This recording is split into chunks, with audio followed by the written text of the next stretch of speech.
BNP ভালো মানুষের দল, বিএনপি ভালো মানুষের বিএনপি করে।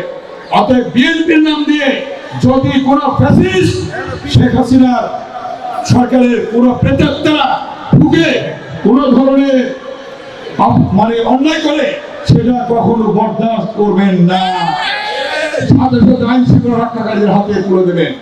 এবং বিএনপির যদি কেউ এর মধ্যে জড়িত থাকে তাকে আমরা বিএনপিতে রাখবো না, যে বিএনপি করতে পারবে না। আমাদের ভারপ্রাপ্ত চেয়ারম্যান দেশ তারেক রহমান দীর্ঘ 16 বছর আন্দোলন করেছে। ইলিয়াস আলী গুম হয়েছে, চৌধুরী আলম গুম হয়েছে, সুমন গুম হয়েছে, শত শত নেতা কর্মী শহীদ হয়েছে, মৃত্যুবরণ করেছে। সর্বশেষ 2024 সালে ছাত্র জনতা, হাজার হাজার ছাত্র জনতা রক্ত দিয়ে এই বাংলাদেশ নতুন বাংলাদেশ করেছে। আমাদের এই এলাকার সন্তান রিয়াজ শহীদ হয়েছে, সাইদ রংপুরের শহীদ হয়েছে, চট্টগ্রামের ওয়াসিম শহীদ হয়েছে, এমনি ভাবে হাজার হাজার নেতা কর্মী তারা শহীদ হয়েছে এই বাংলাদেশের জনগণের ভোটাধিকার ফিরিয়ে আনার জন্য, গণতন্ত্র ফিরিয়ে আনার জন্য। আপনাদের মনে আছে 2 দিন আগেও বলেছিল যে শেখ মুজিবের মেয়ে পালায় না, 2 দিন আগেও বলেছিল আওয়ামী লীগ পালায় না, 2 দিন পরেই দেখলেন তারা পালিয়ে যেতে বাধ্য হয়েছে। কেউ না বুঝলেও আমরা আপনার প্রয়োজন বুঝি, আর তাই তো অত্যাধুনিক ফিচার সম্বলিত বিভিন্ন সাইজ আর কালারের 250-টিরও বেশি ডিজাইন অপশন নিয়ে ওয়ালটন স্মার্ট ফ্রিজ বোঝে আপনার প্রয়োজন। কেন পালিয়ে যেতে বাধ্য হয়েছে?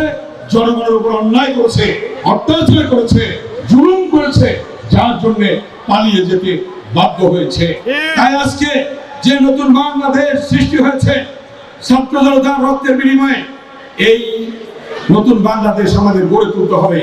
আপনাদের মনে আছে 52-এর অনেকে এখানে আছেন মুরব্বী, আমার 52-এর ভাষা আন্দোলন দেখেছেন।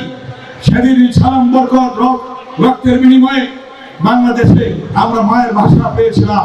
62-এর শিক্ষা আন্দোলনে আমরা ওয়াজুল্লাহ মামুনের রক্তের বিনিময়ে আমরা শিক্ষার অধিকার পেয়েছিলাম।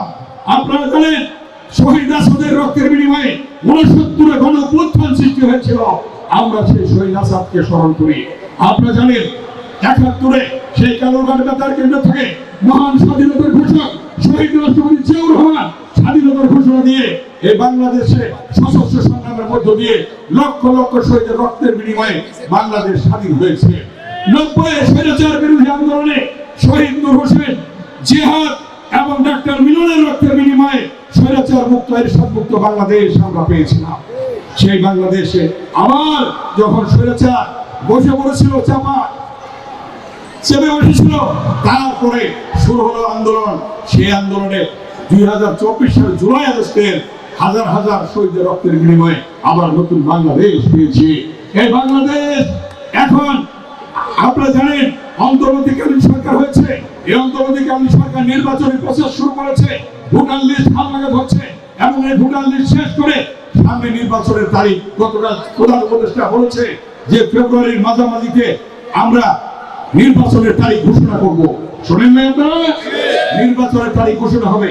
সেই নির্বাচনে আপনাদের কাছে অনুরোধ থাকবে, আদালতে ব্যারিস্টার ইরফান ইবনে আমার মামি নির্বাচন করেছে কেরানীগঞ্জে, ইনশাআল্লাহ আগামীতে করবে।